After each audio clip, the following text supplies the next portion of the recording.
네, 우리는 오늘 곤경에 빠진 한 가정의 이야기를 만납니다. 나오미, 그 이름의 뜻은 기쁨, 사랑스러운 여인이지만 정작 그의 인생은 불행 그 자체입니다. 흉년이 들어 모압으로 이주해야 했는데 거기서 남편을 잃습니다. 그리고 얼마 후에는 두 아들마저 세상을 떠납니다. 5절의 표현이죠. 그 여인은 두 아들과 남편의 뒤에 남았더라는 이 표현은 쓸쓸함을 넘어서 깊은 어둠과 절망의 그림자를 떠올려 줍니다. 나오미의 인생은 어떻게 될까요? 이제 이 여인에게는 두 며느리만 남았습니다. 모압 여인인 오르바와 룻입니다. 나오미는 다시 유다 땅으로 돌아가려 합니다. 그러나 이 젊은 여인들을 데리고 갈 수는 없습니다.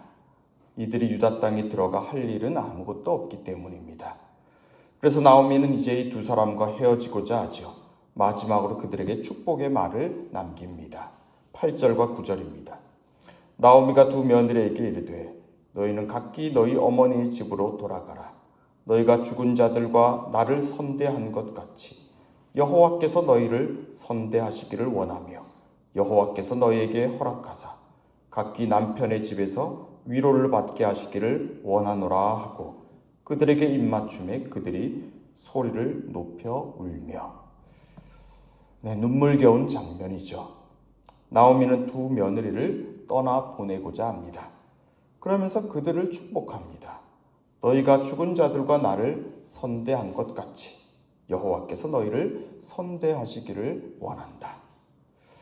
하나님의 은총이 그들과 함께하기를 축복하고 있죠. 여기 선대한다는 말로 번역된 단어가 히브리 단어 케세드입니다. 보통 우리는 헤세드라고 부르죠. 호의, 은혜라는 말로 옮길 수가 있습니다. 또한 나오미는 이 며느리들이 각기 새롭게 살림을 차려서 위로를 받기를 구하고 있습니다. 그런데 여기서 눈에 띄는 점이 있는데요. 그건 나오미가 이 모든 일을 다 하나님의 인도하심에 맡기고 있다는 점입니다. 나오미는 분명히 말하죠. 여호와께서 너희를 선대하시기를, 여호와께서 허락하사 각기 남편의 집에서 위로를 받기를 원한다. 나오미는 철저히 하나님의 주권을 인정하고 있습니다. 그런데 이와 같이 하나님의 주권을 신뢰하고 인정한다는 것은 말이 쉽지 때때로 가혹한 일이기도 하죠. 13절을 보면 나오미는 뭐라고 합니까? 여호와의 손이 나를 치셨으므로 나는 너희로 말미암아 더욱 마음이 아프도다. 네, 여호와의 손을 인정한다는 것은 사실 쉬운 일이 아닙니다. 특히 상황이 너무 과혹할 때 하나님의 이 주권, 통치하심이라는 것이 냉혹하고 또 무자비하게 느껴질 때가 있습니다. 그런데도 나오미는 하나님의 손을 인정하고 있습니다. 그리고 그 하나님의 이름으로 두 며느리를 축복하고 있습니다. 그는 하나님의 헤세드, 하나님의 은총과 위로하심을 그럼에도 신뢰하고 있습니다. 그런가 하면 우리는 또한 모압 여인 룻에게서 하나님의 인도하심을 다시 생각하게 됩니다. 룻은 자신을 떠나보내려는 나오미에게 뭐라고 합니까? 어머니께서 가시는 곳에 나도 가고 어머니께서 머무시는 곳에 나도 머물겠나이다. 어머니의 백성이 나의 백성이 되고 어머니의 하나님이 나의 하나님이 되시리니 어머니께서 죽으시는 곳에서 나도 죽어 거기 묻힐 것이라. 만일 내가 죽는 일 외에 어머니를 떠나면 여호와께서 내게 벌을 내리시고 더 내리시기를 원하나이다. 나오미는 깜짝 놀랐을 겁니다. 이 이방 여인에게서 여호와 하나님이란 단어가 나올지 그는 몰랐을 거예요. 어머니의 하나님이 나의 하나님이 되시고 내가 어머니를 떠나면 여호와께서 내게 벌을 내리시고 더 내리시기를 원합니다.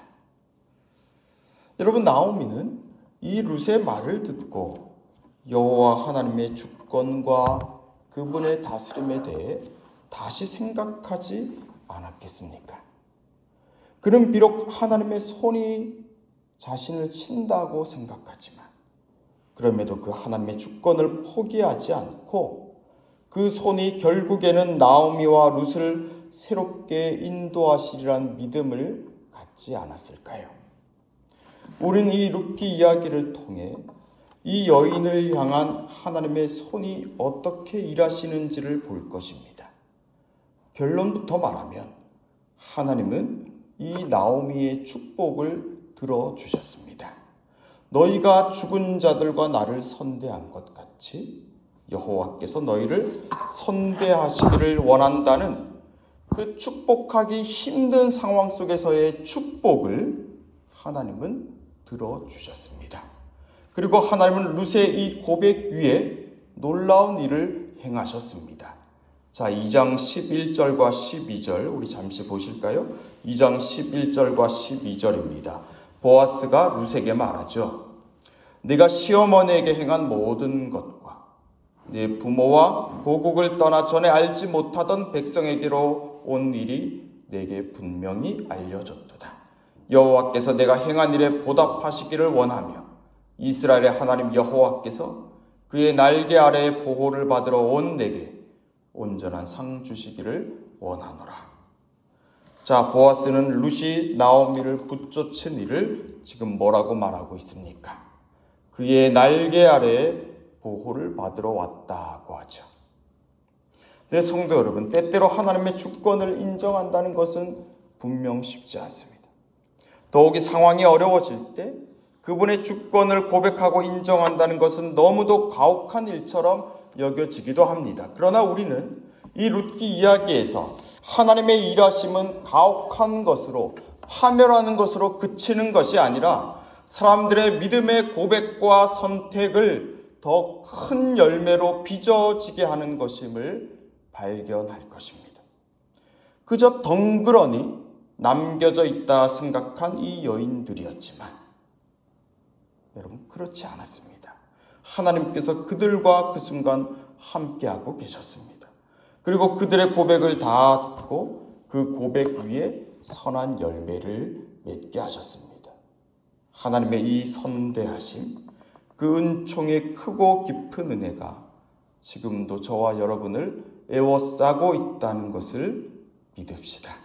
하나님은 고백하기 어려울 때 하는 우리의 그 고백, 찬양하기 힘든 순간에도 주께 올려드리는 그 찬양을 받으실 뿐만 아니라 그 고백과 찬양을 보다 더 풍성하게 하는, 아니 우리의 찬양과 우리의 고백보다 더 능가하는 그 더 큰 은총을, 그 헤세드를 우리에게 베풀어 주실 것입니다.